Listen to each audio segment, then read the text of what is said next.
Buenos días. Me llamo Elizabeth Wood. Agradezco a Axel Rojas y al Instituto Colombo Alemán para la Paz por su amable invitación a participar en este curso con su tema tan importante para el país. Voy a hablar sobre los legados agrarios de los conflictos civiles latinoamericanos en perspectiva comparada. Este proyecto comenzó con una observación. Las guerras civiles en El Salvador, Guatemala y el Perú dejaron legados sociales muy distintos, especialmente en las zonas rurales del país. ¿Por qué? ¿Cómo? ¿Y con cuáles consecuencias a largo plazo? Espero demostrar también que estos temas son muy relevantes para Colombia hoy en día. Vale la pena decir que la ponencia es más una agenda de investigación que hallazgos finales. Pero comencemos con el ejemplo de la guerra civil de los Estados Unidos. Esta devastadora guerra, donde murieron alrededor de 700,000 soldados, dejó en su camino cambios importantes, particularmente en el sur del país. La emancipación de las personas esclavizadas generó cambios en el tipo de riquezas, en la mano de obra y en las relaciones sociales. Los afroamericanos fueron reconocidos como ciudadanos, como poseedores de derechos y como iguales ante la ley. Hubo muy poca transferencia de propiedad durante el periodo del posconflicto, la reconstrucción. Sin embargo, la plantación dejó de ser el tipo principal de tenencia. Los latifundistas empezaron a alquilar pequeñas parcelas de tierra, a menudo bajo contratos de aparcería. Pero alrededor de una década después, un pacto político entre las élites del norte y del sur frenó el tenue progreso en el sur.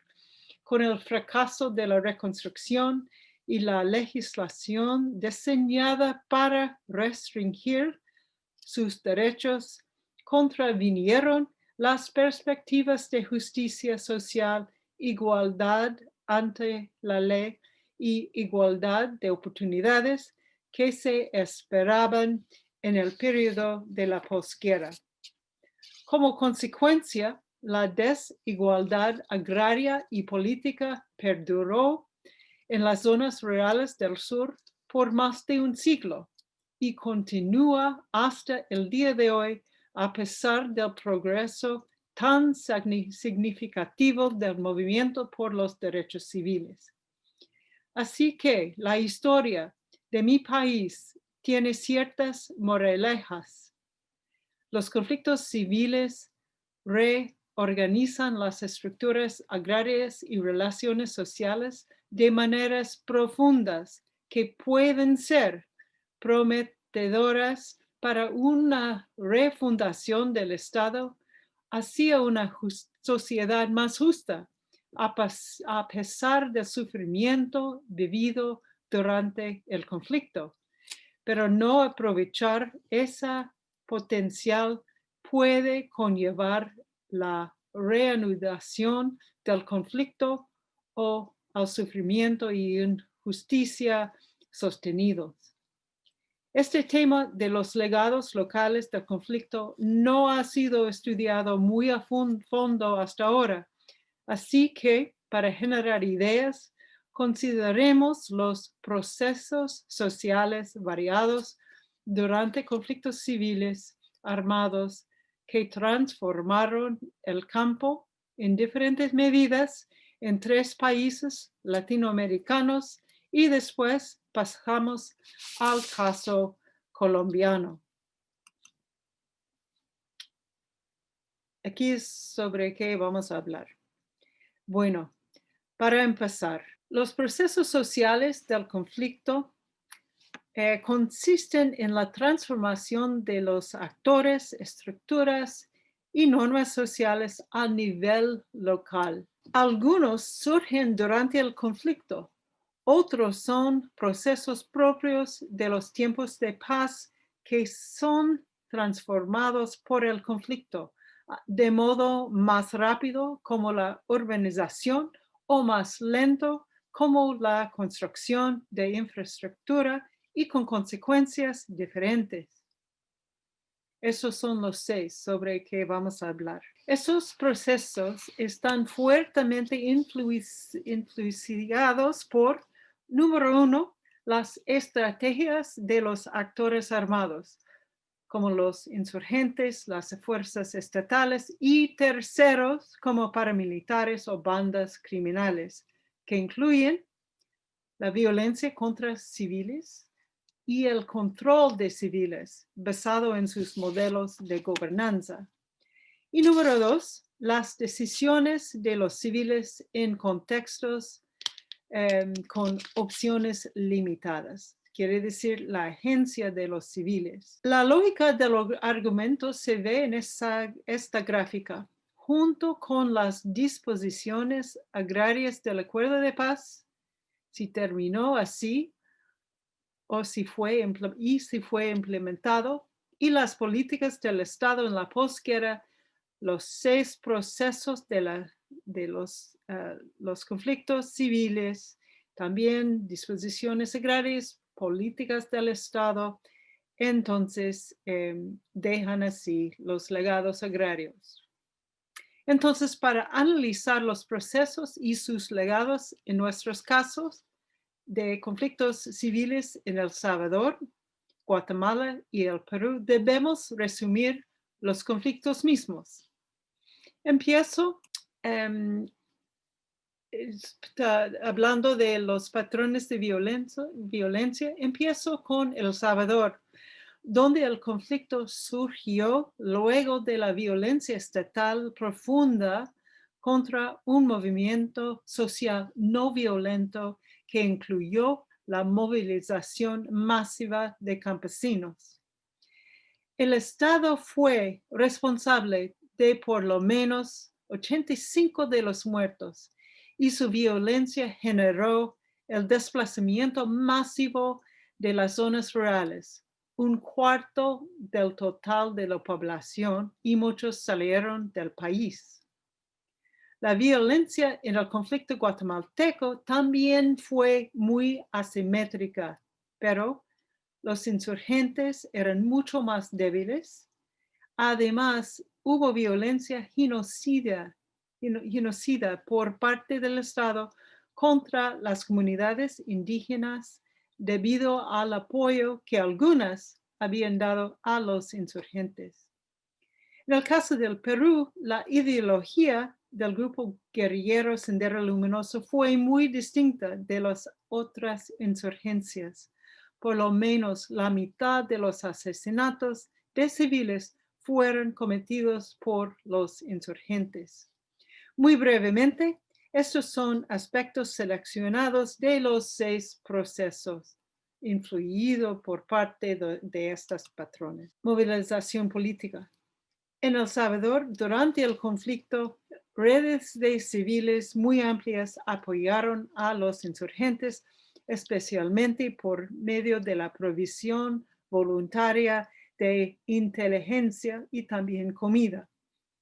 Aún antes del surgimiento del conflicto mismo, existía una movilización armada liderada por élites locales basada en vínculos de parentesco y clientelismo, quienes fueron matando a los participantes en el movimiento no violento y después los quienes apoyaban a la insurgencia. En Guatemala también había redes de apoyo de civiles, pero dada la debilidad de los insurgentes, sirvieron más que todo como un pretexto para la violencia genocida.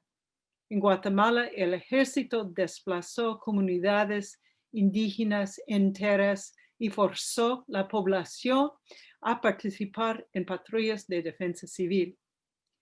En el Perú, el ejército reclutó a la fuerza a jóvenes indígenas y también tomó provecho de una institución local, las rondas campesinas. Ahora, más brevemente todavía, 2. Transformación y polarización de la identidad. La violencia puede aumentar la desconfianza y segregación social local, polarizando las identidades locales. Por ejemplo, en muchas áreas indígenas del Perú, el trabajo comunitario desapareció.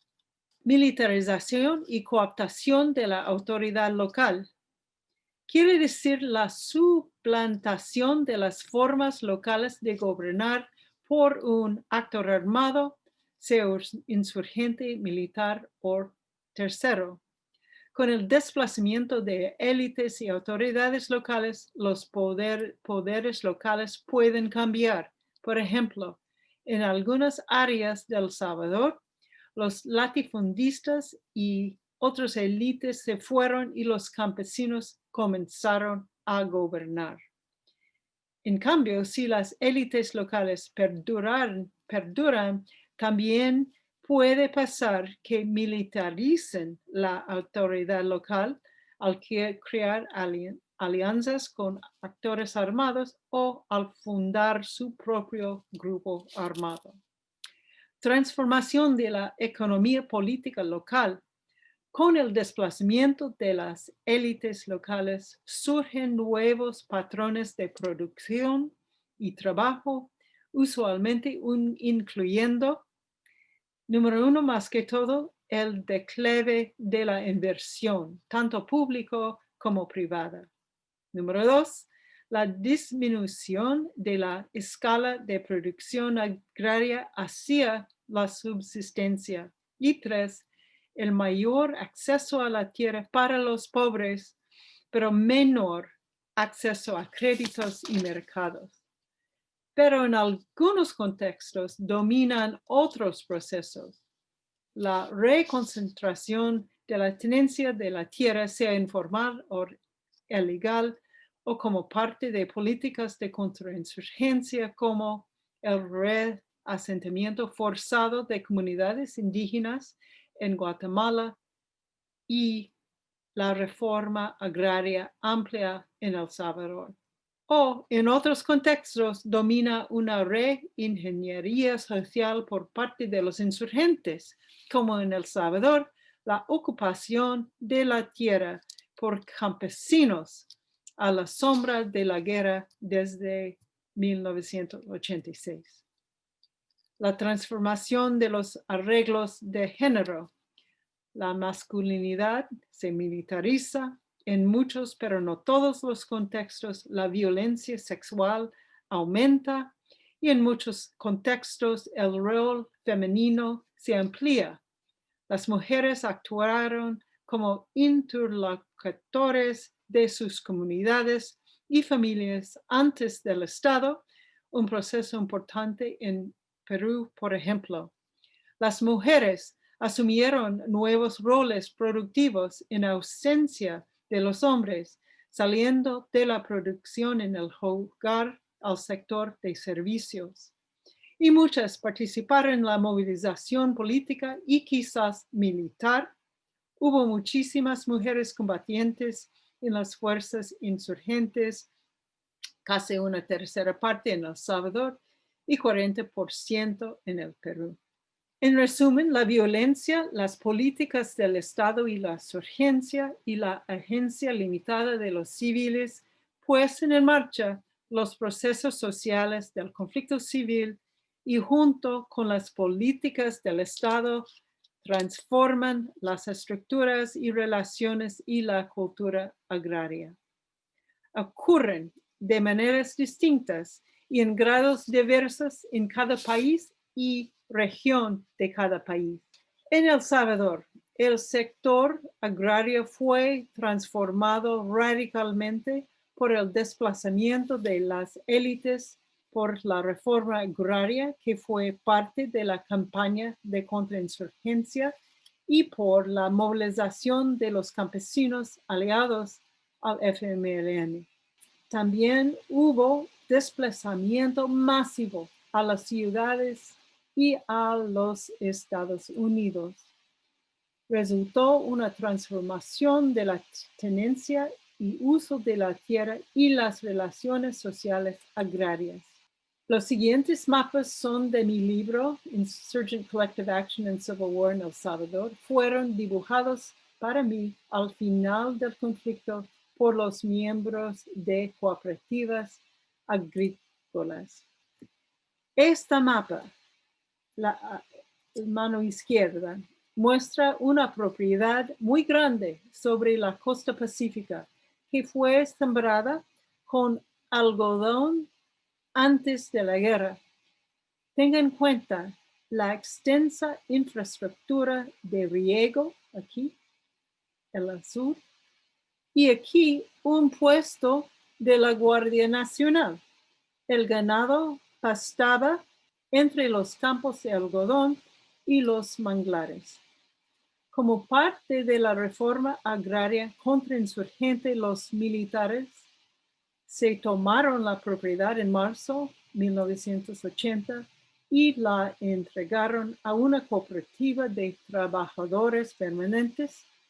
Al final de la guerra, aquí a mano derecha, cada familia cultivaba maíz y algunas cuidaban algunas vacas. Quedó poco producción comercial. En contraste, estas propiedades en las tierras altas cafetaleras de Usulután estaban ocupadas por lo que llamo yo cooperativas insurgentes. Eran bastante selectivos, ocupando solo aquellas fincas cuyos propietarios habían tratado mal a los trabajadores y residentes.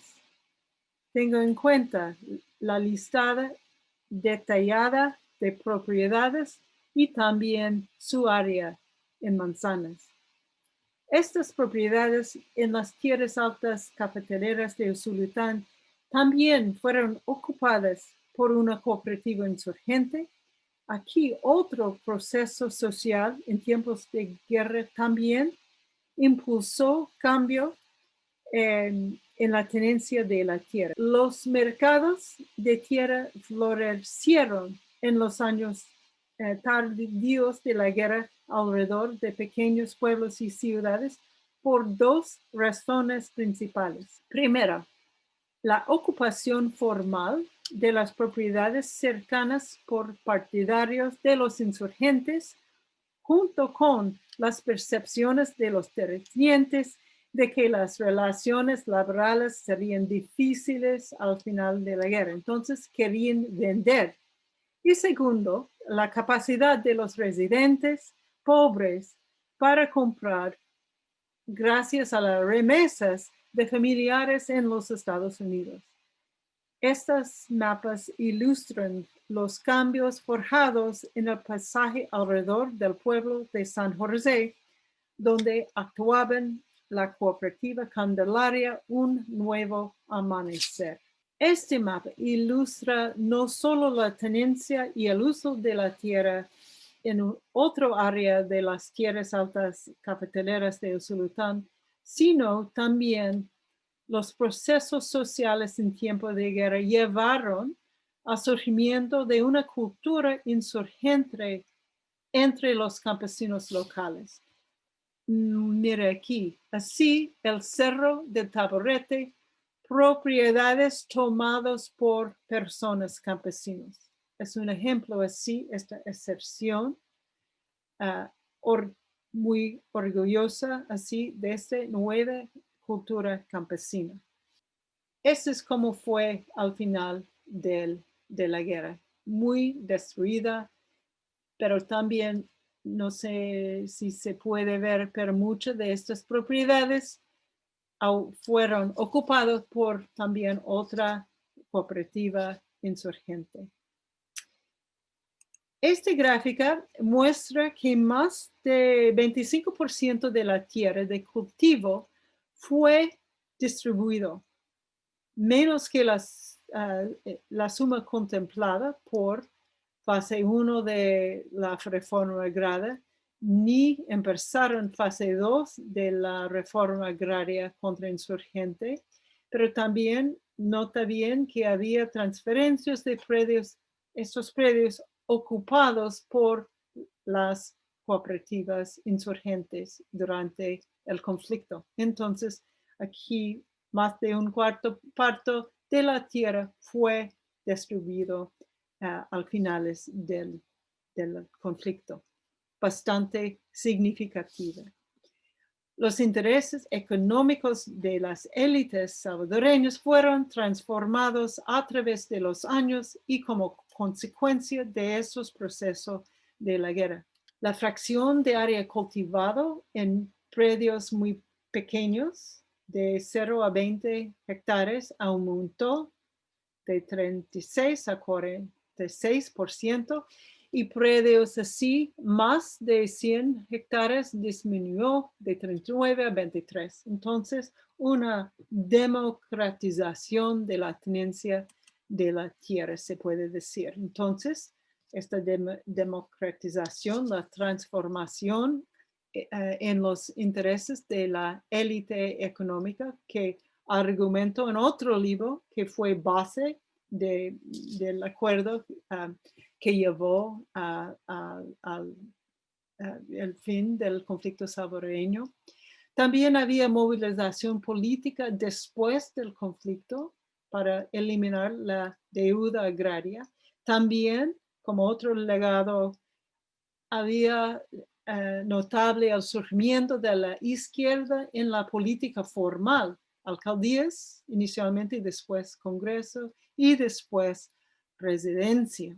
Y también surgieron modelos alternativos al neoliberalismo en algunos locales. Aquí, por ejemplo, en el área de Bahía de Jicalisco, donde hizo mucho trabajo de campo, casi 100 comunidades pertenecen hoy en día a la coordinadora de Bajo Lempa, una red de veredas que llevó a cabo varios proyectos para su juventud, para la protección ambiental, para las comunidades. Son comunidades que han visto después de la guerra muy poco de la ola de violencia que sufre el país. Violencia que tiene raíces muy complejas, incluyendo una implementación muy inadecuada del acuerdo de paz. Para usar un concepto que hoy en día es importante en Colombia, los campesinos, sus organizaciones y sus terratenientes, con el apoyo de la misión de la ONU en esta región, construyeron una paz territorial. Pasamos a Guatemala. En contraste, en Guatemala, el cambio fue mínimo. La tierra permaneció distribuida de manera extremadamente desigual después del conflicto. También la lógica del fin del conflicto fue muy distinta. El acuerdo se llevó a cabo con presión internacional en vez de como consecuencia de la transformación de los intereses de las élites como se dio en El Salvador. El Estado continúa recolectando muy pocos recursos y la estructura de impuestos sigue siendo muy regresiva.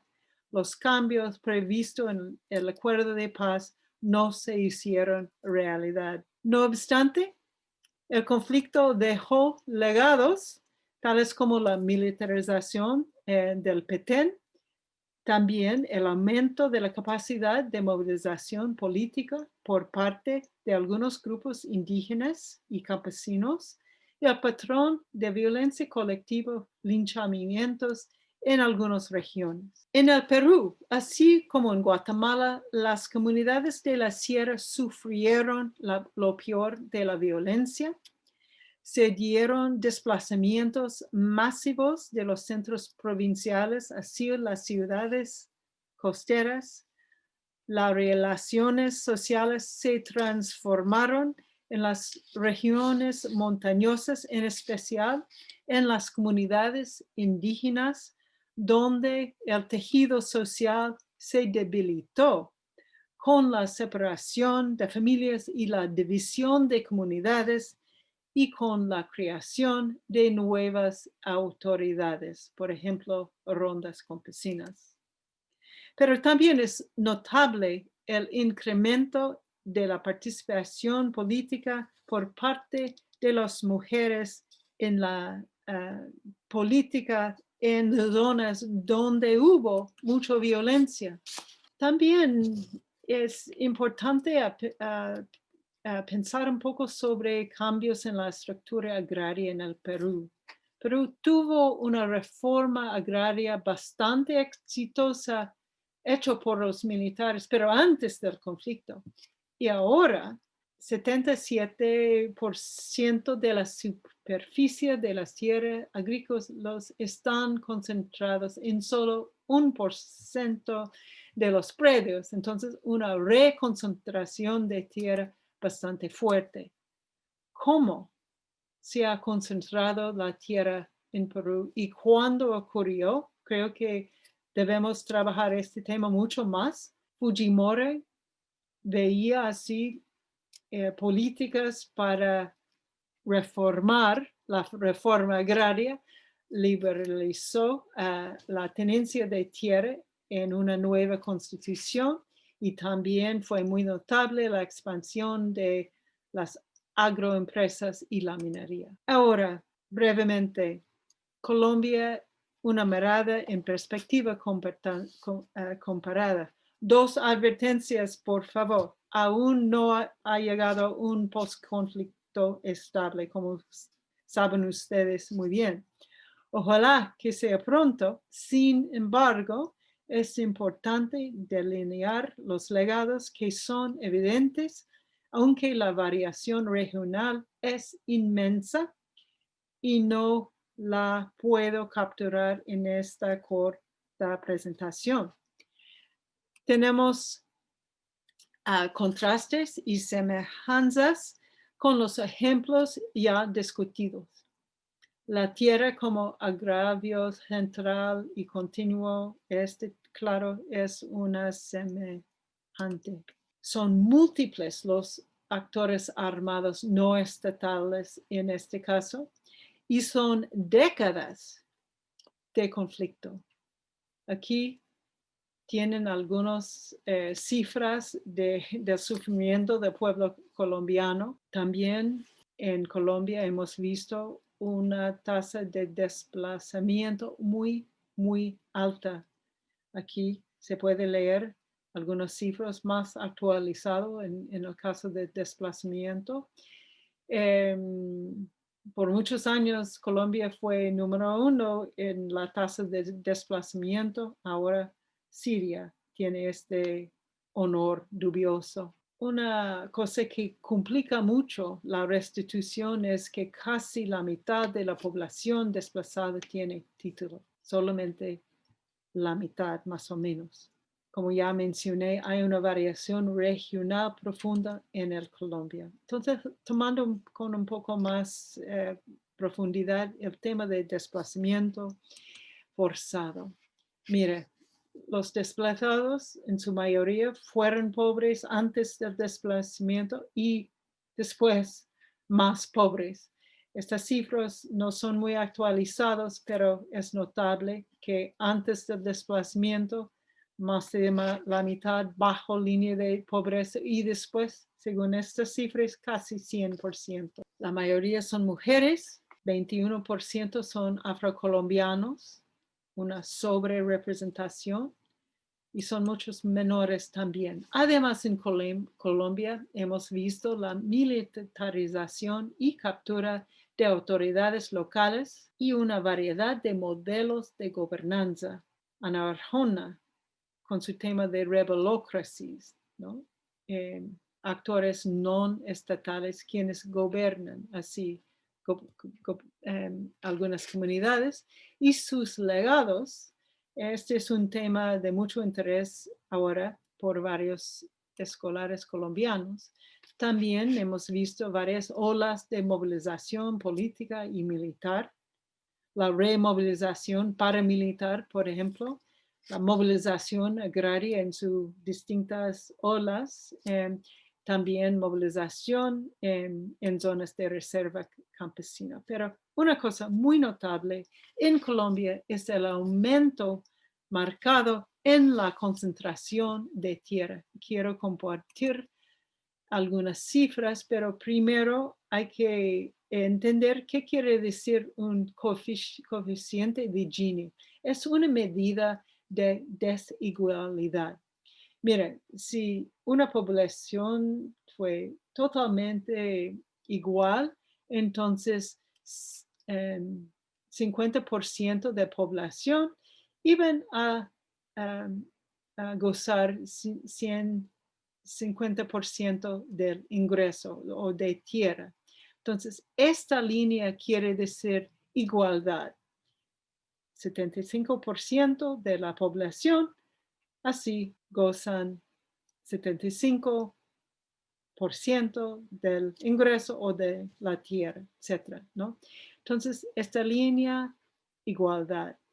Pero si, por ejemplo, 50% de la población solamente tiene más o menos 15% del ingreso de la tierra, entonces este quiere decir una sociedad desigual. Y si esta línea va más y más así, más y más desigual la sociedad.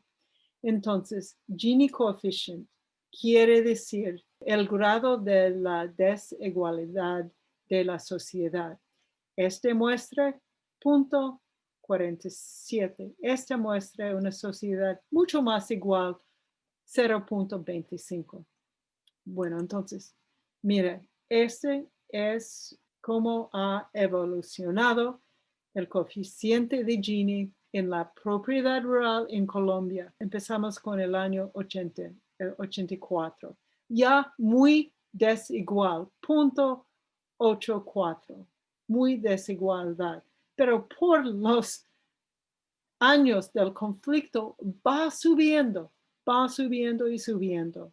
Entonces, esta es una reconcentración de la tierra. Llegó al punto de que el porcentaje del total número de predios con más de 500 hectáreas subió de 29, más de doble, a 66%, según estas cifras, ¿no? Esta es una reconcentración de tierra masiva. Aquí se ve que el aumento en la concentración de la tierra se da en muchas áreas de Colombia. En algunos hay disminución, pero a nivel así nacional, el patrón es de reconcentración masiva. Aquí es un mapa que muestra así el coeficiente en el año 2012 y se nota que es muy alto por mucho del país, pero no todo, seguro. Entonces, ¿qué quiere decir? Esto es muy importante. El 64% de los hogares campesinos no tienen ningún acceso a la tierra. Para 2014, entre los hogares con tierra, entonces dejando a un lado esos campesinos sin ningún acceso a tierra, entre los hogares con tierra, la distribución era extremadamente desigual. Gini casi 0.9. Analizando predios rurales privados solamente con destino agropecuario, tenemos estas cifras. El 10% de los propietarios que poseen propiedades más pequeñas poseen menos de 0.1% de la superficie agrícola.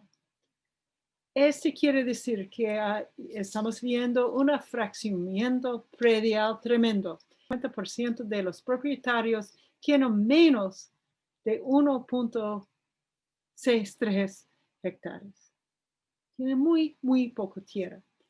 Al cambio, el 10% de los terratenientes más grandes poseen más de 80% de la tierra. Mujeres poseen más o menos un cuarto de la tierra y la pobreza es tremenda.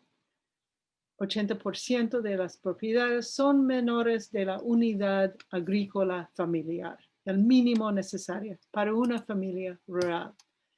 Colombia tiene el honor dubioso de ser, en términos de la distribución de tierra, peor de todo de América Latina. Este quiere decir el porcentaje de tierra que maneja el 1% de las explotaciones más grandes aquí ande de más de 80%. Perú, poco menos, Chile, etcétera, pero es número 1 según estas cifras. En el uso de la tierra, del más o menos 40% de hectáreas destinado a la agrícola, 1 millón de hogares campesinos vive en menos espacio de que una vaca para pastar, ¿no? Piénsalo. Entonces, además, tenga en cuenta el desajuste del uso de la tierra apropiado y real. Entonces, ganadería. La tierra que es apropiada para ganadería anda por 15 millones, pero están usando más de doble. Entonces, esta es una cifra de la sobrerepresentación de la ganadería según el uso apropiado. En cambio, agricultura ocupa mucho menos que debe. Un fenómeno muy importante en el caso colombiano es, claro, el despojo forzado. El despojo quiere decir un acto que intenta sacar la tierra de la posesión del propietario de facto para redistribuir los derechos de la propiedad a otros actores. A menudo incluye el uso de la fuerza, la intimidación o la violencia. El precio suele ser muy bajo. A menudo incluye pasos jurídicos, transferencias de derechos de propiedad de jure y participan otras agencias estatales. Distribución de tierras estatales a quienes no cumplen con los requisitos, quiere decir que no sean campesinos sin tierra, y asistido por la resistente legislación agraria que promueve el modelo agroindustrial libre. Los desencadenantes son coca, palma aceitera, minería, ganadería, y aquí es un mapa donde se puede ver la densidad del despojo.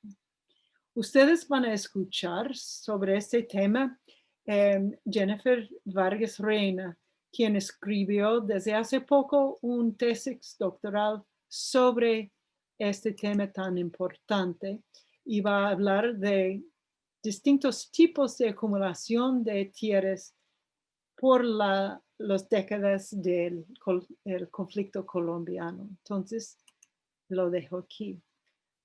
Sobre restitución, lo que sabemos muy bien es que el ritmo es súper lento. Aquí tienen algunas cifras. Además, pasa en un contexto de violencia continua. Entonces, entre enero de 2016 y 21 de agosto de este año fueron asesinados 1,000 líderes sociales, defensores de derechos humanos y desproporcionadamente líderes indígenas y afrocolombianos. Hay un video que se puede mirar sobre eso. Y quiero pasar ahora a algunos temas de investigación actuales sobre Colombia. Uno es, claro, documentar la violencia, el despojo y la restitución en sus diversos entornos. Otro es comunidades que resistieron la gobernanza no estatal. Entonces, tenemos un ejemplo aquí, es Trabajo por Juan Mazulo, Se puede leer eso. Y también otro tema es contrastando legados de modelos de gobernanza, comparando así legados de modelos de gobernanza por paramilitares y FARC, por Andrés Vargas, también alianzas coercitivas entre paramilitares y actores de élites. Y varios proyectos, claro, están llevando a cabo muchos escolares colombianos con miembros de las FARC desmovilizados. Entonces, pero hay otros legados agrarios, legados de la movilización civil para la posguerra. Algunos conflictos dejan redes regionales de activistas, dejan patrones de conmemoración local del pasado muy, muy fuertes. En algunos entornos dejan legados positivos de las mujeres. Entonces, la interrupción de roles de género, la agencia de mujeres en nuevos roles, nuevas normas globales. Entonces, en algunas regiones es un patrón muy bien documentado en África. Conflictos a veces dejan mayor protección legal y participación política de las mujeres después de la guerra. Por varias razones. Uno es a veces la destrucción de redes de mujeres conservadores, la interrupción de las jerarquías de género. Voy a no hablar mucho sobre legados en el sistema político y el régimen político, pero claro, es otro tema de la literatura. Y ahora quiero, en una manera muy breve, decir algo sobre temas actuales de investigaciones sobre legados. Un tema es legados de formas particulares de violencia. Por ejemplo, cuáles son los legados de desplazamiento forzado. Nuestra colega Ana María Ibáñez, por ejemplo, trabaja este tema. Legados de la violencia sexual, legado de violencia de genocidio, de violencia de tipo limpieza étnica, etc. A veces deja una polarización política muy amplia.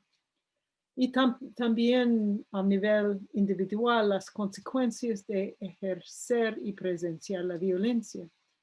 Y claro, a veces los patrones de violencia se reflejan los patrones durante el conflicto. Violencia colectiva, el linchamiento que ya mencioné, represalias en Italia después de la Segunda Guerra Mundial y también la violencia criminal de la posguerra se debe a fallas en el desarme, la desmovilización y la reintegración. Otros temas son legados de las gobiernas en tiempos de guerra. Ya mencioné el trabajo de Andrés Vargas. También tenemos ejemplo en Angola. Otro tema es el legado de preferencias sociales posteriores al conflicto, mayor exposición de los civiles, aumenta el comportamiento prosocial, cooperativa y altruista, medido de diversas formas. Ese es un tema que domina algunos estudios en la economía. Parece que en algunos contextos dura años, pero ahora parece que el hallazgo, muy interesante, muy quizás sorprendente, parece estar impulsado por las preferencias sociales no generalizado, pero hacia el propio grupo. También no están muy bien documentados los mecanismos. Hay muchos desafíos inferenciales para trabajar sobre este tema de legados. ¿Cómo evaluar si algún patrón de posguerra es un legado del conflicto o es un legado de la estructura social o la política antes del conflicto o quizás algo que saldría a través de procesos del post-conflicto, ¿no? Entonces, es muy difícil analizar eso. Entonces, quería notar eso. Bueno, como conclusiones, Creo que hemos hablado que los procesos sociales en tiempos de guerra varían según sus conflictos y regiones. Suelen dejar profundos legados agrarios, entre ellos estas en medida muy variable, preferencias, redes, culturas transformadas. La aparición de nuevos actores, la transformación de los viejos actores armados a partidos políticos o redes criminales, nuevos modelos, líderes y expectativas de movilización política y a veces deja fuerzas estatales transformadas. Estos legados plantean profundos desafíos para el periodo posterior al conflicto, pero también pueden existir legados positivos sobre los que construir algo muy positivos. En algunos internos, por ejemplo, como hemos visto en El Salvador, la democratización de las estructuras rurales, incluidos las relaciones sociales rurales. La sociedad civil puede ser más fuerte en algunos contextos y los roles de género menos rígidos y quizás transformados y quizás preferencias más fuertes por la cooperación, al menos hacia el grupo. Por lo tanto, el periodo inmediatamente posterior al conflicto también es una ventana de oportunidad para transformar el campo, incluyendo el campo colombiano. Espero que no termine con una reconstrucción truncada como trágicamente en los Estados Unidos después de la guerra civil. Entonces, otra vez, muchísimas gracias por su atención y muchas gracias otra vez para la invitación muy amable de participar en este curso.